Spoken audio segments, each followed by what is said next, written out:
Hello friends, welcome back to Gyan Sagar. My self प्रेरणा दशरंती और आज हम लोग डिस्कस करेंगे सेम 3 का क्या मेजर पेपर 4। ओके, हमारा पेपर टाइटल क्या है? Restoration literature. भाई ये रेस्टोरेशन लिटरेचर थोड़ा सा बता दीजिए तो सुनिए। ये क्या था? लेट 17th सेंचुरी से स्टार्ट हुआ था और क्या हुआ था? इसका एग्जैक्ट डेट क्या है भाई? तो 1662 1688। ओके, आप स्क्रीनशॉट ले सकते हैं। 1662 1688। ओके, और आप लोग को लग रहा होगा कि रीस्टोर वर्ड इसमें घुसा हुआ टाइप में, तो बिल्कुल देखिए इस टाइम क्या हुआ था, राजतंत्र जो था ना वहाँ का, इंग्लैंड का राजतंत्र वो वापस आया था। ठीक है, राजतंत्र फिर से वापस आया था। राजतंत्र फिर से मतलब रीस्टोर हुआ था, इसीलिए इसको रेस्टोरेशन पीरियड भी बोला जाता है। ओके, और इसमें हमेशा अक्सर क्या होता है, सेकंड ये में बोल सकते हैं, तो इसमें हमेशा अपर क्लास लोगों की बात होती है। ठीक है, हमेशा अपर क्लास लोगों की बात होती है मोस्ट ऑफ द टाइम। और क्या होता है इसमें, और एक पॉइंट हम लोग बोल सकते हैं कि ये थोड़ा कॉन्फ्लिक्ट वाला होता है। ठीक है, कॉन्फ्लिक्ट वाला होता है।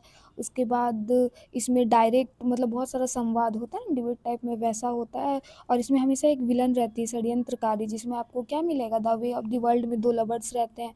वो लोग को मिलमेंट की जो आंट रहती है वो इसमें इसी का काम करती है, वो उन लोग को मिलने नहीं देती है। ठीक है, तो होप आपको रेस्टोरेशन लिटरेचर समझ में आया होगा। तो चलिए अब हम लोग क्या कर देखते हैं, अपना सिलेबस थोड़ा सा देखते हैं। ओके, यूनिट 1 में क्या है भाई? तो विलियम कनग्रीव का क्या है? The way of the world. The way of the world में क्या है? 2 लवर्स का कहानी है। ओके, 2 लवर्स रहते हैं जो, और एक का नाम होता है, ठीक है, क्या होती है, एक मिराबेल होती है और एक कौन होता है, मिलमेंट होता है। ठीक है, ये दोनों होता है, इन्हीं के इर्द गिर्द पूरा कहानी घूमता है। और इसकी मिलमेंट की चाची होती है जिसका नाम क्या होता है, लेडी विस्फोट होता है। ठीक है, तो चलिए अब लोग देखते हैं, वो इन लोग को मिलने नहीं देती है। यूनिट 2 में क्या है, यहाँ यूनिट 3 2 कर दिया है। उसमें क्या है, जॉर्ज इथिर्ज। ठीक है, द मैन ऑफ मोड। इसमें क्या होता है कि ये एक फैशनेबल सोसाइटी का क्या करता है और उसके पाखंड की आलोचना करता है। ठीक है, इसमें एक डोरीमेंट नाम का व्यक्ति रहता है जो कि बहुत ही वो बहुत क्रूल रहता है। ठीक है, उसी के इर्द गिर्द पूरा कहानी घूमता है। और फिर जॉन ड्राइडेन, MC फ्लैकोने, ये क्या है, मैक फ्लैकोने में। और ये सब एक चीज़ है कि सारा क्या है, कॉमेडी इसमें बहुत सारा घुसा हुआ है। ठीक है, इसमें भी मजाक उड़ाता है। और यूनिट 4 में क्या है, जॉन ड्राइडेन का, और एक है यूनिट 4 में क्या होता है, इसमें रियल लाइफ पॉलिटिक्स को क्रिटिसाइज़ करता है वो लोग। ठीक है, आप लोग को ये तो पता होगा कि फुल मार्क्स आपका कितना है, 100 होता है, और जिसमें पासिंग मार्क्स कितना रहता है, 40 रहता है। तो चलिए पहले हम लोग क्या करेंगे, कुछ MCQ करेंगे, देन हम लोग क्या करेंगे भाई, शॉर्ट आंसर करेंगे, फिर लॉन्ग आंसर करेंगे। ओके, लॉन्ग आंसर का बस क्वेश्चन बता देंगे और इसका आंसर अभी हम लोग देख लेंगे। ठीक है, तो पहला ही क्वेश्चन क्या है, व्हाट इज़ रेस्टोरेशन कॉमेडी। तो रेस्टोरेशन कॉमेडी क्या है भाई? तो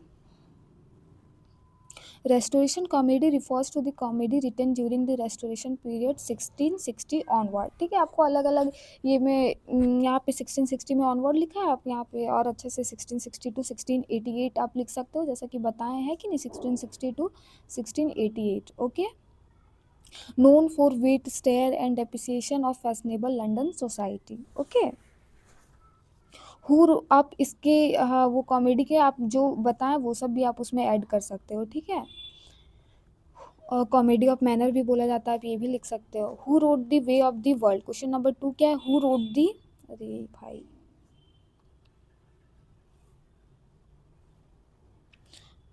who wrote the way of the world. The way of the world was written by William Congreve. ठीक है, तो ये आपको तो पता ही होगा। और हाँ, ये इसमें तो पॉसिबल नहीं है कि 47 पेजेस का PDF है, क्वेश्चन भी बताना और उसके कहानी को भी एक्सप्लेन करना। अगर आपको उसका सेपरेट वीडियो चाहिए होगा तो आप प्लीज़ कमेंट कर दीजिएगा, I will try on that. Okay, चलिए क्वेश्चन नंबर 3 क्या है भाई, तो who are the two lovers in the way of the world. तो ये वाला भी बताएं, मीराबेल और कौन था, मिलामेंट था। ओके, 2 थे।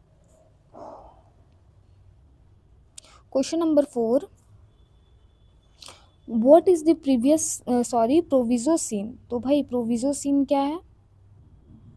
ठीक है, तो इसको क्या बोला गया भाई, तो देखिए इस टाइम क्या होता है कि बातचीत होती है किसके बीच में, तो मीराबेल और मिलामेंट के बीच में डिस्कशन होती है, किसके, marriage term. Okay, discussing marriage terms, क्या क्या टर्म्स होते हैं। Okay, question number 5, who wrote the man of the mood, तो कौन है सर जॉर्ज इथियोड्स, ठीक है। हु इज डोरीमैन, तो ये क्या थे, प्रोटागोनिस्ट थे, किसके थे, तो the man of the mode में, okay. A witty and fashionable rake, जो कि बहुत क्रूल थे, अपने फिर से बाद में क्या करता है ये, अपने लवर्स से सारे संबंध भी तोड़ता है, बहुत कुछ है इसमें, अगर आप पढ़ोगे तो आपको पता चलेगा। Question number 7, define mock heroic poem, तो मूक हीरोइक पोएम क्या है भाई, a poem that imitates heroic style to satirise trivial subject. देखिए इसमें ना मुख्य हीरोइक पोएम ना, जैसे कि आपको पता है ना, एपिक एपिक जो महाकाव्य जो होते हैं उतना लेंदी होता है, ये वाला भी इतना इजी नहीं होता है, ठीक है। और इसके फादर कौन है, अलेक्जेंडर पॉप है, ठीक है। The rape of the lock वाला आप लोग को अगर पता होगा तो, ठीक है। और इसमें कॉमेडी प्लस स्टेयर दोनों रहता है, ओके। और इसके फादर कौन है, अलेक्जेंडर पॉप। और आप इजी लैंग्वेज में भी लिख सकते हो कि ये क्या एक पोइटिक का ही पोइट्री फॉर्म ही है, ठीक है। चलिए question number 8, who is the hero of Mac Flecknoe, तो कौन है भाई, तो सैडवेल, ओके, कौन है, Shadwell. Question number 9, who wrote Absalom and Achitophel, तो कौन है, जॉन ड्राइडेन, ओके। आपको जॉन ड्राइडेन का दो पोएम, सॉरी हाँ दो ये पढ़ना है इसमें, ओके। हु डज एब्सोलम रिप्रेजेंट, तो ड्यूक ऑफ मॉनमouth, ठीक है। तो ये क्या है, ड्यूक ऑफ मॉनमouth, ठीक है। इसमें क्या है, और फर्स्ट सन होते हैं, okay. Who does Achitophel represent, तो Earl of Shaftesbury, okay. Question number 12, what is the genre of Absalom and Achitophel, तो क्या political satire, okay. Question number 13, what is Shadwell accused in Mac Flecknoe, तो being dull and talentless, ठीक है। इसमें क्या है, being dull and talentless, okay. Question number 14, define Restoration, the return of Charles to the throne in 1660, वही जो राजतंत्र वापस आया था, तो कौन आया था, Charles two, okay. Name a major theme of restoration comedy, आपको क्या करना है, name a major theme of restoration comedy बताना है, तो क्या है, social manner and courtship, okay. Question number 16, what does Flecknoe symbolise, तो क्या करते हैं इसको, क्या इसका मतलब होता है, तो एब्सोल्यूट डलनेस, क्या सिम्बलाइज करता है, क्या फ्लैकोने का सिंबल है, तो absolute dullness, okay. Question number 17, lady विस्फोट अपीयर्स इन विच प्ले, तो जैसे कि हम लोग को पता ही है क्या है, आंट है, किसकी आंट है, तो मिलमेंट की आंट है, okay, the way of the world में। हु इज हैरियट, तो कौन है, the witty heroine of the man of the mode, ये किसकी है, मैन ऑफ द मूड की विटी हीरोइन है, okay.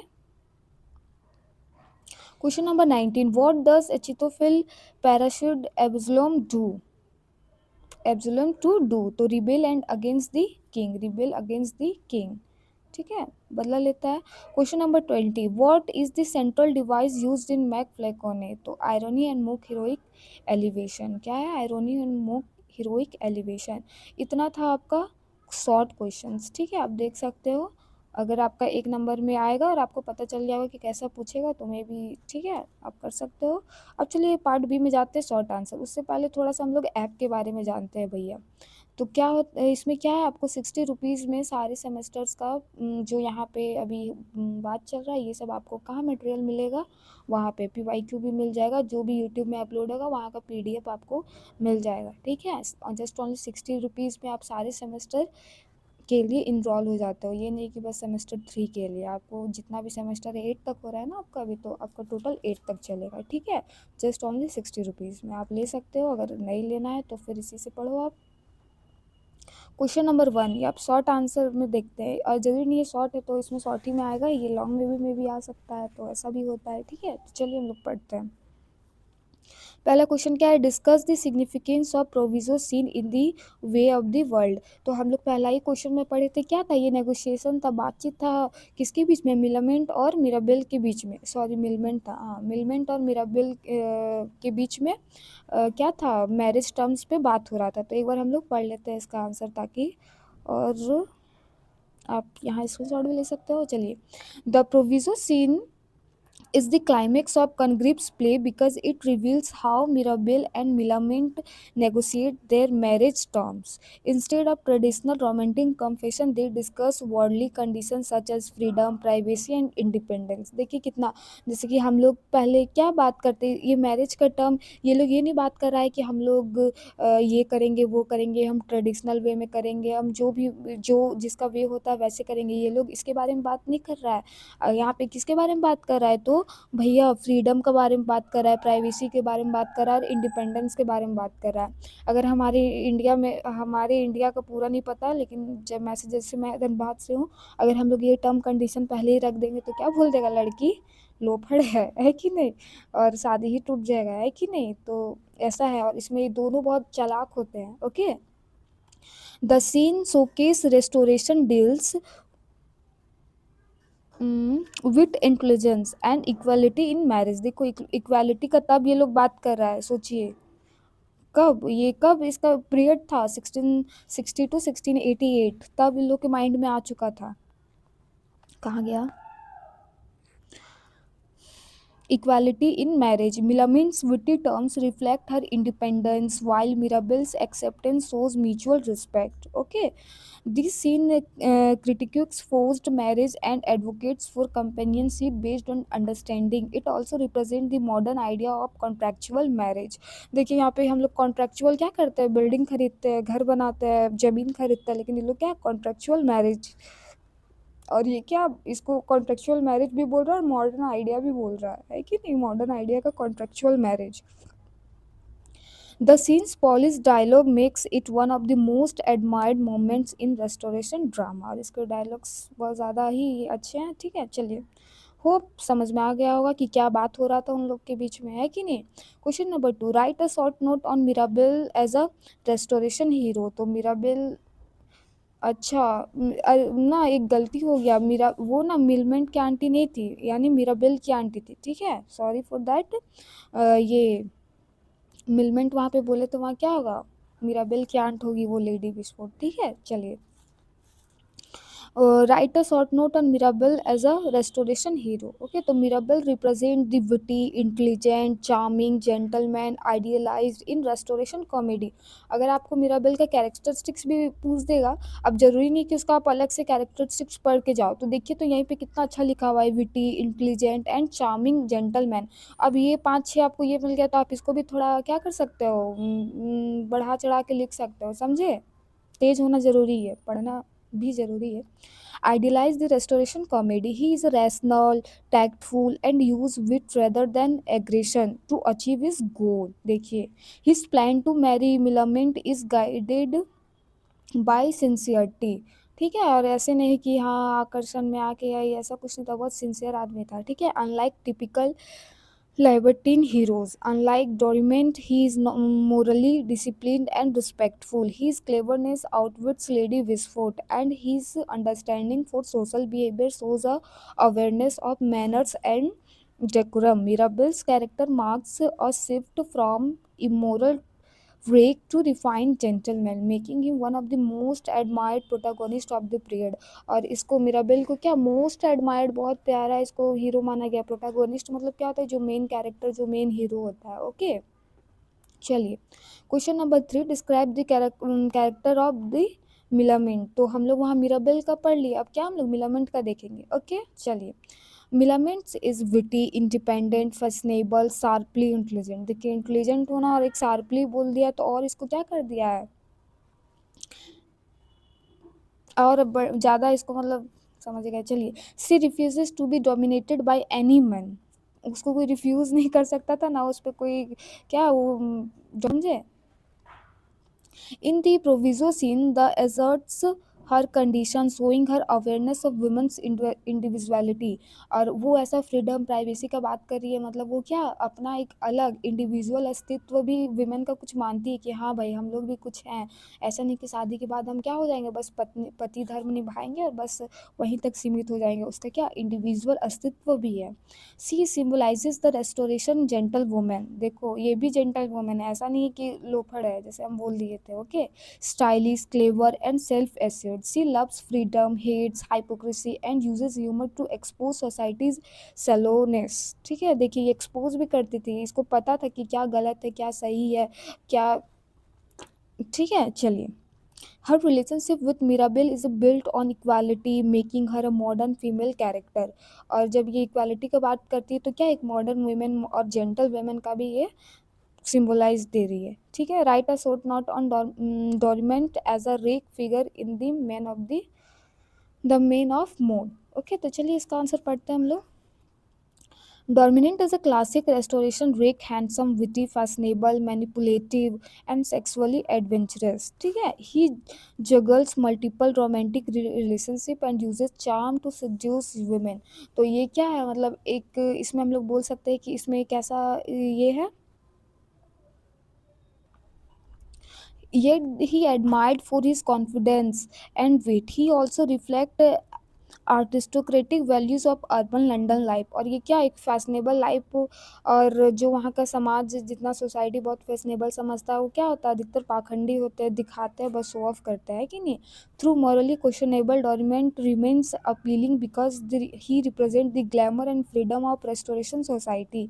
His eventual attraction to Harriet suggest a softening of his libertine tendencies. और ये हैरियट को ही क्या कर जीतना चाहता था इसमें, है कि नहीं। Question number 5, discuss the themes of the man of the mode. तो इसका मैन ऑफ द मोड का थीम क्या है भाई, तो इसका आंसर क्या है, the major themes is include fashion, urban lifestyle, duplicity, romantic intrigue. जबकि इसकी दो प्रेमिकाएं, मतलब वहाँ वुमेन्स था तो हो सकता है मोर देन टू भी हो सकता है कि नहीं।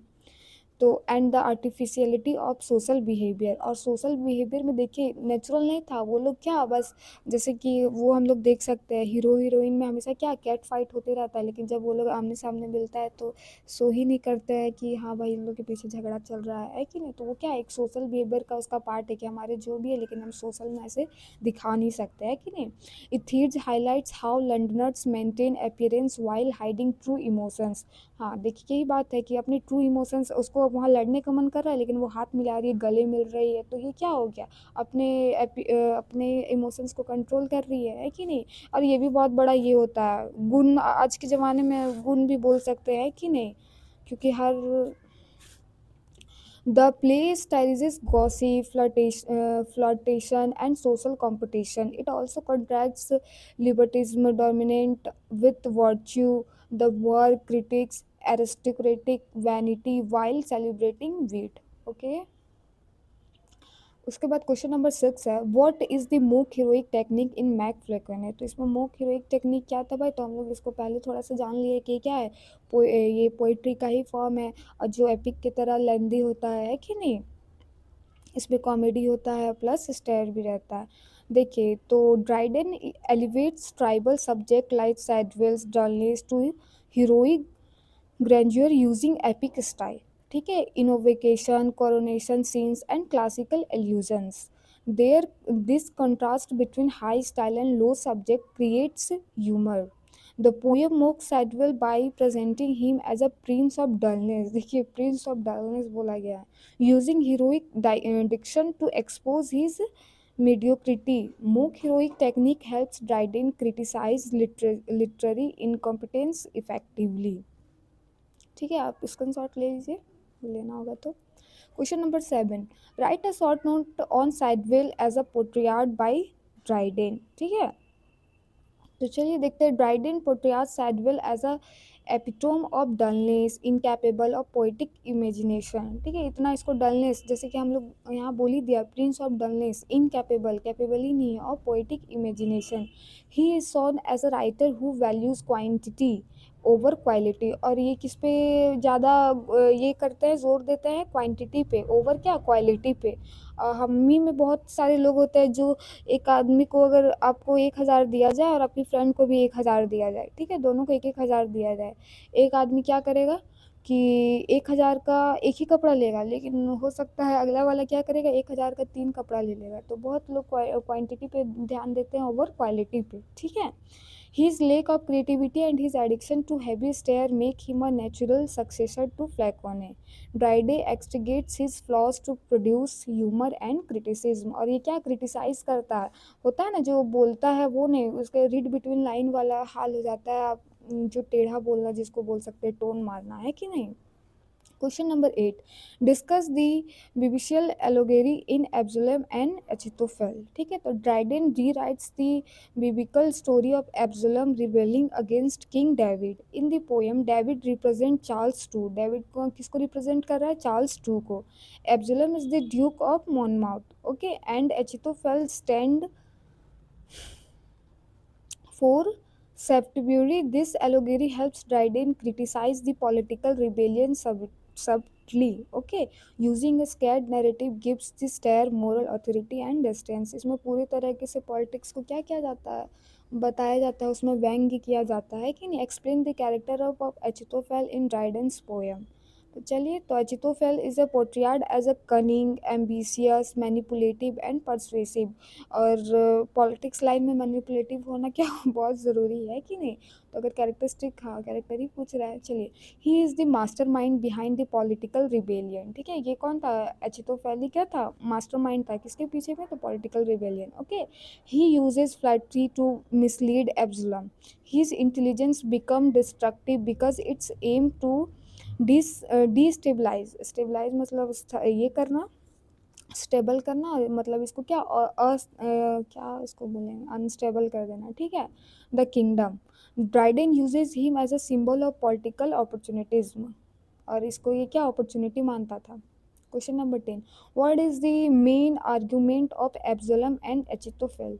The poem argues for loyalty to rightful king and denounces rebellion. Dryden defends Charles two. Dryden किसको डिफेंड करता है, चार्ल्स टू को, by showing how ambitious politician manipulate innocent supporters. कैसे इनोसेंट सपोर्टर्स को कैसे वो लोग मैनिपुलेट कर देता है, मतलब इधर उधर का सपना दिखाता है और क्या गड्ढा में गिरा देता है कि नहीं। The poem wants that political instability arises when ambition outweighs reason. Okay, अब हमारा शॉर्ट आंसर ख़त्म हुआ। अब हमारे क्या है, लॉन्ग आंसर में। इसमें हम लोग क्या करेंगे, बस क्वेश्चन पढ़ेंगे। ओके, और अगर आपको ऐसा चाहिए होगा तो आप कमेंट कीजिएगा, तो उसका भी वीडियो बना देंगे। अदरवाइज़ बहुत लॉन्ग हो जाएगा, आप ही लोग 50 मिनट का वीडियो देख के फिर देखोगे नहीं। Question number 1, discuss the way of the world as a supreme example of restoration comedy of manner. जैसे कि हम लोग बोले थे, रेस्टोरेशन पीरियड को भी क्या, sorry, so comedy of manner के भी नाम से जाना जाता है। ओके, तो इसमें सुप्रीम कैसे the way of the world को माना गया है, इसका एग्जांपल लेते हुए आपको बताना है कि उसमें क्या क्या था, कैसे सोशल बिहेवियर को, कैसे वो लोग मैनिपुलेट, जो भी था आप लोग देख लेना। ओके, थोड़ा धीरे से ये करते हैं ताकि इसमें आप स्क्रीनशॉट ले सकते हो।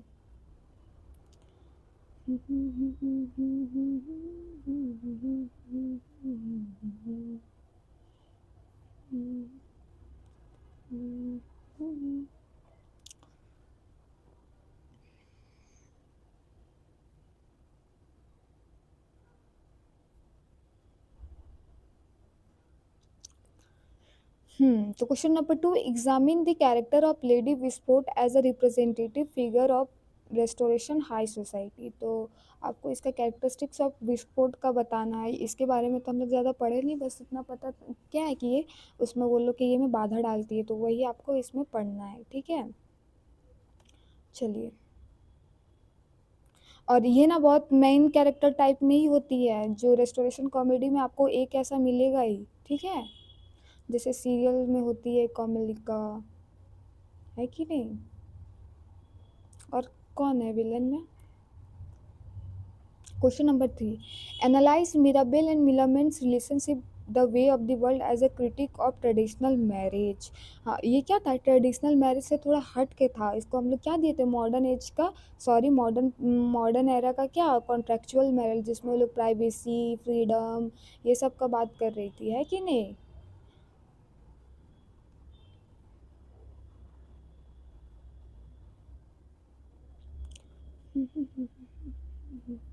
Question number 4, critically analyze the main of mode as a stare on fashionable society.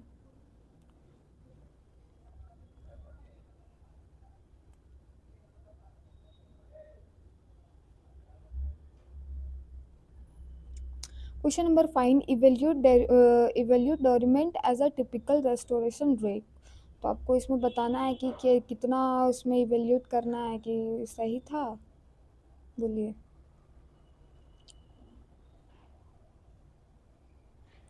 कैसे उसके कैरेक्टर को हाइपोक्रेसी को दर्शाता है कि नहीं, आप देख लेना उसको और बढ़िया से लिख के आना एग्जाम में. चलिए. Write a critical appreciation of Mac Flecknoe as a mock heroic poem.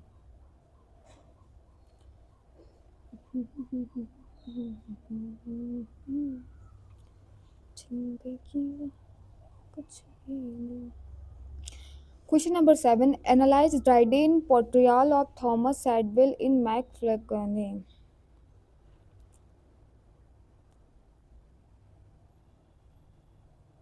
Question number 8. Examine Absalom and Achitophel as a political stayer. Okay. तो जैसे हम लोग को पता था कि अचितोफेल बहुत चालाक था, मैनिपुलेटिव था, है कि नहीं.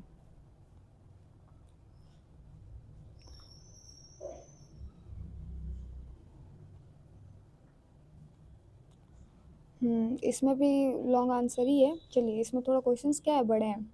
Discuss the role of Achitophel in Absalom and Achitophel, and analyze how Dryden presents him as an embodiment of political evil. तो जैसे कि वो मैनिपुलेट करता था और सब कुछ, तो उसी के अकॉर्डिंग बताना है. एक्स्ट्रा ऑर्डिनरी टैलेंट था उसमें, है कि नहीं.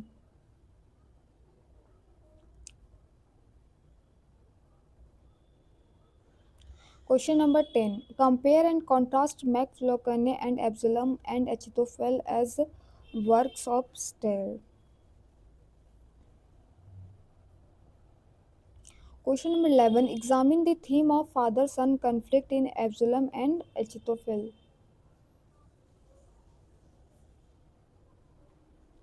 Discuss the literary significance of the proviso seen in the way of the world.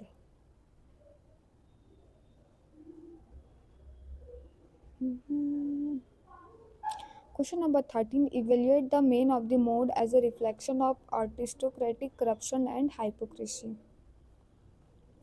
और एक क्वेश्चन होगा.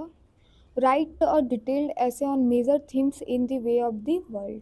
ठीक है. और 15 है. Discuss the representation of women in restoration literature with reference to the way of the world and the man of the mode. देखिए, ये question बहुत इंपॉर्टेंट है कि वो कैसे वेमेन को रिप्रेजेंट किया है. ठीक है, कि कैसे वो लोग फ्रीडम फेमिनिस्ट के ये में वो लोग चाहती थी, प्राइवेसी चाहती थी. वीमेन इंडिविजुअली कैसे है, वो उनका भी कोई अस्तित्व है कि नहीं, है कि नहीं. तो ये सब आपको लिखना है. चलिए, thank you for watching. Have a nice day. All the best for exam. अगर आपको इसके बाद कौन सा वीडियो चाहिए, आप उसको कमेंट कर देना. ओके. Thank you guys. जो लास्ट तक बने हैं उनका पूरा पूरा नंबर आए. ठीक है. चलिए, बाय.